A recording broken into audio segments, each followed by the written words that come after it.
interiormente es como si tuvieras un edificio de pisos, ¿no? Entonces quiere decir que tienes compartimentos. Y los compartimentos no son estancos quizá, pero son compartimentos muy diferenciados. Entonces, yo, lo de hace 25 años, o la vida en Bilbao, que es un poco, es decir, que Obabacoa, que es un poco la vida en Bilbao, la vida que, digamos, aprendí a vivir, pues, con gente como Juan Carlos Seguillor, que murió hace un año aquí en Madrid. Y bueno, eso es un compartimento, es un piso. Y yo lo tengo ahí, y lo tengo incluso bastante ordenado ya, esos pisos antiguos los tengo ordenados. Otra cosa es los pisos actuales, que están más desordenados y más... Bueno, sí, o sea, es decir, que ahora escribo de otra manera, o sea, uno va... Es todo, ¿no? Todo es movimiento y también el texto es movimiento y uno va sobre todo a partir de lo que recibe, de los mensajes que le llegan, de mensaje en un autobús, un lector que te dice una cosa sobre un texto tuyo. Bueno, el cambio más radical, así de mi forma de pensar, es que ahora no me atrae la fantasía como en aquel momento. Vamos, me atrae poco, es poco decir. O sea, ¿A qué le llamamos fantasía? Fantasía le llamamos un poco a la tradición, primero, romántica alemana pues a partir de Hoffmann, por ejemplo, o la tradición, bueno, que también se dio en España con Becker, o se dio en Francia con Mérimée, es decir, ya de una forma festiva, que todavía me sigue gustando mucho en Lewis Carroll, al otro lado del espejo. Bueno, igual de la fantasía alegre, casi circense de Lewis Carroll, todavía me gusta mucho, ¿no?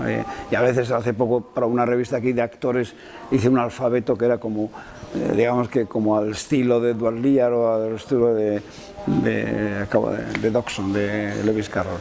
Pero esa otra fantasía que se toma en serio, que, digamos, pretendía hablar de la otredad, de que hay un mundo más allá del otro mundo. Por ejemplo, en Obabacoa yo utilicé mucho el sustrato fantástico de los cuentos populares, ¿no? de niños que se transforman en jabalíes o qué sé yo. Bueno, o en un cuento que hay de Hans Menscher, que es un pintor, pues como si hubiese una realidad otra que es invisible porque hay una pared, hay algo en medio que no... Yo soy ahora, ahora tengo otro concepto de lo que sería el misterio. Claro, la vida te va enseñando la complejidad de lo que llamamos lo real. La complejidad es tremenda. Y cuántas veces he vuelto yo sobre reflexiones mías que tenía de hace 15 años y digo, aquí, o sea, yo lo que hice fue un salto, pero no entendí profundamente la realidad. Hay quien habla mal de lo profundo, yo todo lo contrario. Yo creo siempre hay como una matemática fina en lo real, entender lo real. Obama es un mundo, un universo que estaba en muchos sitios, no solamente en el País Vasco, es decir, que probablemente había regiones en Italia, en España indudablemente, Galicia, Polonia, o sea, es decir, todo lo que, digamos, por decir una palabra un poco pedante de académico, sería como, yo no lo soy, no soy para nada académico, nunca he sido profesor. Quiero decir, pero es un poco premoderno. Bueno, lo habréis igual leído por ahí, siempre he comentado que son mundos, por ejemplo, para mí un síntoma, que es que no hay psicología. No hay psicología, no hay Freud, nadie utiliza el lenguaje heredado de la psicología para hablar de sí mismo. Nadie dice si era una persona que tenía de vez en cuando brotes psicóticos, o paranoico, o depresivo. Jamás, esto no se utiliza. O sea, es un mundo en el que todavía ese lenguaje no ha llegado. Entonces, todo lo que es lo que nosotros ahora llamaríamos una interioridad, bueno, la mente, la psique de... Bueno, todo eso se expresa indirectamente, se expresa con historias de fantasmas, por ejemplo con el coco,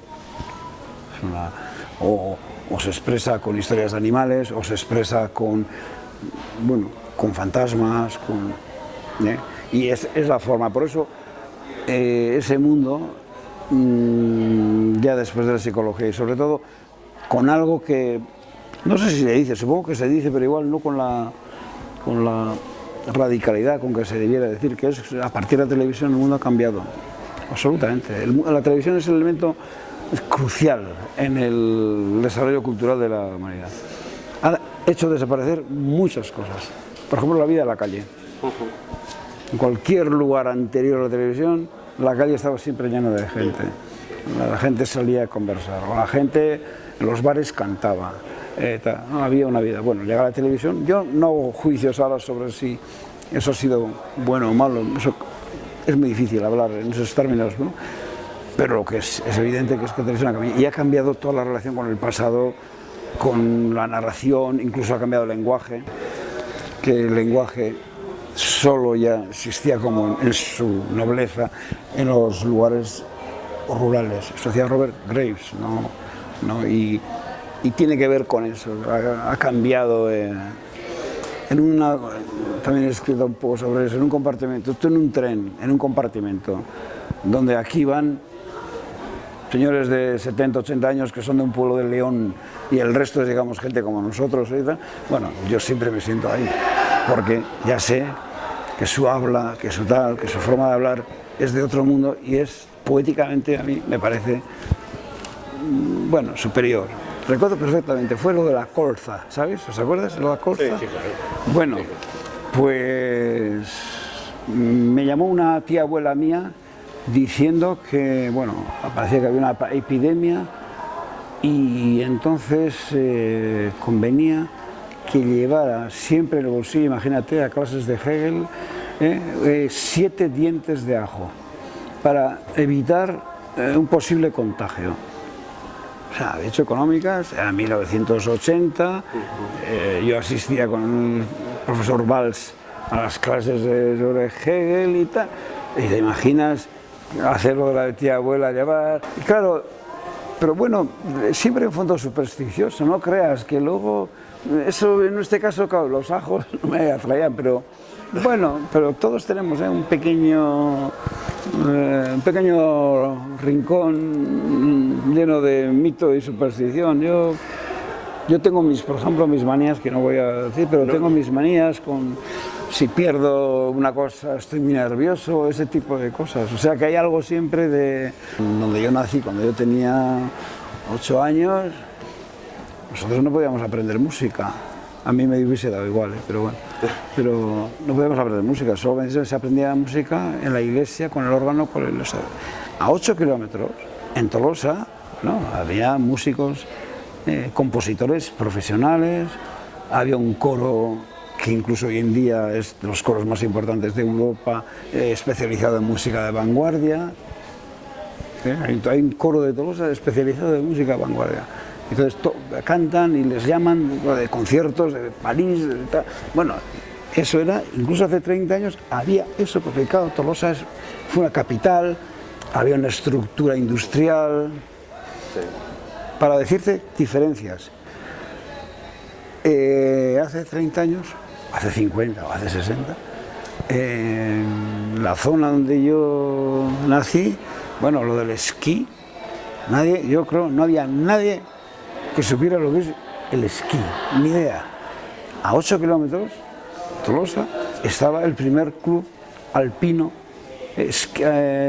de España, ¿cómo se llama? De fondo, esquí de fondo. ¿Por qué? Porque los dueños de las papeleras, muchos de los dueños de las papeleras, los que vemos papeleras, habían venido de Noruega y de Finlandia, y entonces estos son, claro, que son ahora, tuve los apellidos ahora en la lista tal, claro, y hay Olafsson y tal, y tal. Y estos son los que traen el esquí de fondo. Así que a 8 kilómetros desde un sitio donde nunca han oído hablar de lo que sea el esquí, hay el primer club alpino con pruebas de esquí de fondo en España. A mí Moncho Armendáriz me hizo un grandísimo favor, O sea, es decir, este libro a lo mejor no estaríamos ahora en el 25 aniversario sin de no haber mediado la película de Moncho Armendáriz, porque en ese momento otra vez fue, o sea, la ola, o sea, de repente otra vez hubo nuevas ediciones y entonces él fue muy importante. Entonces, respecto a la película, obligatoriamente tuvo que cambiar de paisaje. ¿Por qué? Pues porque en Guipúzcoa, precisamente porque ese mundo que hablamos ya se ha roto, en Guipúzcoa ahora tú vas a un monte idílico que parece, miras al suelo, resulta que hay un cemento, no sé qué estilo para... Bueno, o sea que está todo... No, Moncho Armendáriz me decía, es imposible hacer ahora una película de Obama en la supuesta Obama, porque miramos, hay cables, miramos, hay una fábrica, miramos, ahí, claro, porque es curioso... Los que hacen cine, las arquitecturas, detectan inmediatamente, bueno, esto es de hace 20 años, o sea, de 10, hace tal. Entonces, la única forma de hacer Obama era hacerlo en Navarra, que todavía, digamos, hay zonas en las que no hay tanta contaminación moderna, ¿no? Y entonces cambió el paisaje, digamos, simbólicamente, porque sigue siendo un lugar aislado, etcétera. Pero, por ejemplo, yo siempre digo, bueno, se lo dije a él, a mí me parece que algunas historias están mejor que en el libro y otras están peor. O sea, es decir, que por ejemplo creo que la historia del ingeniero alemán, la primera, es extraordinaria en la película, me parece. Esa historia. La de la maestra, en cambio, yo creo que en el libro es más fuerte que en la película. Porque yo, aparte de ser escritor vasco, soy escritor bilingüe. Es una cosa bien rara, rarísima. Y ya no digamos un escritor bilingüe en dos lenguas que son completamente diferentes, porque la lengua vasca y la lengua castellana son dos estructuras, formas diferentes, dos historias diferentes, y entonces, historias me refiero, tú sabes que una lengua es fuerte según su uso, cuanto más se usa más fuerte es. Entonces, suele decirse, ¿no?, que la lengua, bueno, no lo digo yo, lo dijo un intelectual marroquí, Abdel Quilito, que me encanta citarle porque él dijo que la lengua era lo contrario que el jabón. El jabón, cuanto más se usa, más se gasta. Y la lengua, cuanto más se usa, más crece, más fuerte es. La lengua es como la piedra pómez con el tatuaje, ¿no? Se va borrando el tatuaje. Entonces la piedra pómez, el lenguaje va otra vez arrancando el tatuaje, ¿no? O también dice, por ejemplo, que la lengua es como o sea, hablar, volver a los temas, a recontar, es como arrancar al desierto las ciudades que estaban ahí pero que luego fueron tapadas por la arena y tal, ¿no? Es muy poético y muy... Bueno, en ese sentido son dos lenguas, ya solo por su diferente uso a lo largo de la historia, pues han sido muy, muy diferentes. ¿Qué ocurre entonces en la traducción? Bueno, es imposible de explicar, yo solo puedo decir que es como tener dos voces. Entonces, no sé, A1, A2. Entonces, claro, habrá una relación, pero yo no podría especificarla, o sería muy difícil especificarla. Yo lo que hago es traer a mi propio castellano esa primera traducción que pueden hacerme. Entonces, yo lo traigo a mi propio castellano y me desentiendo un poco, me olvido un poco del texto en euskera. La traducción la hace normalmente ahora mi mujer, que es traductora profesional, entonces, que ya lo era. Entonces, bueno, se llama Sungaricano. Entonces, Sungaricano ahora, y como normalmente las parejas, según el tipo que llevan, acaban hablando igual, pues entonces resulta que ahora los textos no me cuesta nada hacer la traducción de los textos, pero hago otro texto, Nunca, ya, una vez que ya está aquí la masa, ya me olvido del original y ya sigo por libre. Yo decidí nacer de nuevo a los 20 años. Y entonces me parecía algo divertido, incluso trivial, banal, ¿no? Tienes un pseudónimo. Luego tiene muchas más implicaciones de las que uno cree. Y entonces yo creo que igual debe ser que soy uno, Achaga es el Joseba Irazu traducido, o sea, yo creo que soy de dos maneras diferentes, sinceramente. Yo creo que Achaga soy como ahora quizá me expreso igual, como Irazu soy de otra manera. Como en casa.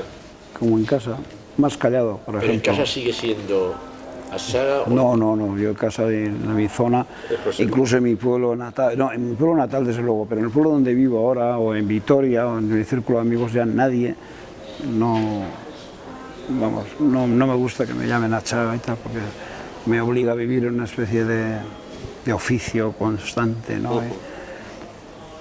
No, me llaman Joseba a mí normalmente me llaman Joseba, mis amigos, el amigo que me acompaña aquí, pero ese es el otro, no sé. Yo hablo mucho menos, yo en mi vida privada soy bastante lacónico. A veces, en los lugares como el País Vasco, tienen lo que en economía se llama, valga la redundancia, economía de escala. Tú en una escala hay cosas que son fáciles y cosas que son difíciles. Por ejemplo, la escala del País Vasco no da para 2 aeropuertos. Tanto que Madrid podría dar para 3, o sea, si se pusiera a ello, ¿no? Bueno, no sé, o en una escala es posible tener una orquesta sinfónica, pero en otra escala, pues no, o sea, va así, ¿no? Una ciudad de 100.000 habitantes, bueno, igual en Estados Unidos sí, pero por dinero, pero no tiene una orquesta, en cambio una de 1 millón lo tiene. Bueno, hay cosas que tienen que ver con la escala. Y en el País Vasco la escala favorece la relación entre la gente del mundo, llámale si quieres de la bohemia, llámale mundo artístico y tal, de forma que nosotros, vamos, si empiezo a contar la cantidad de pintores que conozco, no sé, pero pintores pero tampoco solo el País Vasco, Eduardo Sanz, que ha muerto hace poco, que tal, bueno, también hice un catálogo para él, o he conocido a todos, a Oteiza, a Chillida, a Zumeta, a todos, prácticamente a todos, incluso los jóvenes o los que hacen cómics. ¿Por qué? Porque al ser un lugar pequeño, pues, bueno, pequeño, pues sí, 5 kilómetros, pues, por ejemplo, yo, ilustradores de literatura infantil del barrio donde yo vivía en Vitoria, o sea, es decir, que el hermano de Mikel Valverde, el hermano del actual entrenador Athletic, Ernesto. Volviendo al tema de... O sea, que tengo que decir que tengo muchísima relación con la pintura. Bueno, para mí lo primero, lo anterior, es lo que llamo lo poético. Entonces yo sé que hay aproximaciones a lo poético, o que uno puede encontrar eso que se llama lo poético. Es difícil explicar que sea, ¿no? Pero sería quizá aquello que significa mucho, y aquello que significa mucho y significa de lo que normalmente está no expreso, ¿no? Eso para mí sería un concepto de lo que es poético. O sea, de repente cazar algo y decir, bueno, ¿qué exacto es esto? ¿Cómo me explica tal cosa, ¿no? Esto es un poco la idea que yo tengo de lo poético, ¿no? Que es algo iluminador en ese sentido. Bueno, entonces yo a partir de ahí no tengo, como suele decirse, no tengo manías. O sea, que yo leo la Biblia igual que la Ilíada, o busco por ejemplo, el cuento de Obaba, por ejemplo, para Eliseo Diego, que era un escritor, un poeta cubano. Para él me escribió una carta, era la entrada del niño en la iglesia, y con ese deslumbramiento y esa atmósfera. Bueno, yo no sé lo que hay detrás y me escudo en decir lo poético, pero para mí la religión es un camino más hacia eso que llamo lo poético, que claro, lo poético implica también un misterio, es decir, si todo estuviera explicado todo sería empirismo, ¿no? Pero no hago, es decir, ninguna de las dos cosas, o sea, no explico o no explicito, pues nada que sea directamente religioso, pero no, no alejo, no arrincono nada. Yo creo que debe el lector, estoy seguro, yo al menos como lector lo hago, cierra los textos. Por ejemplo, una lectura que me ha producido además una emoción enorme hace muy poco, que estaba en Dordogne, en un programa curiosísimo que organizaron los franceses, que era bibliotecas y prisiones, biblioteca y prisión, y entonces era dar lecturas con un actor. Un actor leía y yo explicaba luego, en bibliotecas y en prisiones. Estaba en 2 prisiones, experiencia, bueno, fuerte. Bueno, entonces en Dordogne, como fue una biblioteca, me llevaron al piso alto, allí cerrado y tal, y ahí estaban las primeras ediciones de Montaigne. A mí me produce gran emoción, porque para mí Montaigne ha sido esencial. Es decir, a mí es que en la literatura yo creo que nosotros venimos aquí digo a España, o sea, una tradición que no ha seguido, por mucho que se diga el Quijote, que también es ligero, que es rápido, que es alegre, sino de una lengua más pesada, sobre todo en la época del existencialismo y de una tradición más como pesada. Entonces, a mí me gustan mucho los autores como el Quijote o, bueno, como Cervantes o como Montaigne. Para mí fue cuando vi que Montaigne, hace tantos siglos, lo mismo hablaba de la ropa para lavar, como que, yo qué sé, de todo, me pareció fantástico, me pareció, los esés, lo tengo siempre en la mesilla, siempre. Y bueno, ya te digo, me llevaron y toqué la primera edición, bueno, es superstición. Ese sería un autor que me ha influido muchísimo. Un autor que me ha influido muchísimo también, muchísimo, bueno, tanto que me parece raro cuando se habla, he oído yo o leo cosas que sobre la poesía que he escrito, y poca gente lo cita, es absurdo, porque es Bertolt Brecht. A mí la poesía de Bertolt Brecht me ha influido horrores. También por lo mismo, a lo mejor yo siempre he buscado, o sea, que el texto pierda un poco de apresto, esa gravedad que tienen los textos, la gravedad literaria, que muchas veces no es más que retórica literaria y tal, ¿no? Entonces con Bertolt Brecht y sus, no sé, algo así, porque sí, porque da muchas veces la impresión que está escribiendo poemas para una orquesta, ¿no? Bueno, y a veces lo hacía, claro, para la cantante y tal. Bueno, Bertolt Brecht sería otro para mí fundamental. A ver, tengo que ir poco a poco porque tengo que recordar... Lewis Carroll. Bueno, Lewis Carroll también ha sido muy importante. También lo mismo, el humor también, ¿no? Siempre... Es que da la sensación muchas veces que sobre uno se superpone otra figura, ¿no? Pero yo creo ser una persona de muy buen humor, o sea, y entonces, aunque bueno, te quiero decir, el peso, la realidad a veces no me deja, pero bueno. Pero entonces, bueno, Lewis Carroll o Edward Lear y todo el nonsense y todo eso me ha encantado. Ahora, como dice, rompo a escribir, entonces yo empiezo escribiendo y voy, y por ejemplo, ya Baba Clua pero ahora ya el de Días de Nevada ya va a ser, o sea, un entreverado en el que todo es como un continuo. Yo lo veo siempre como una especie de ¿cómo es? La colada del hierro. O sea, es una colada, entonces, sabes que es como un río, no sé si has visto alguna vez una colada de... La salida de un alto horno. La salida del alto horno es la colada, entonces va saliendo y bueno, y va todo fundido.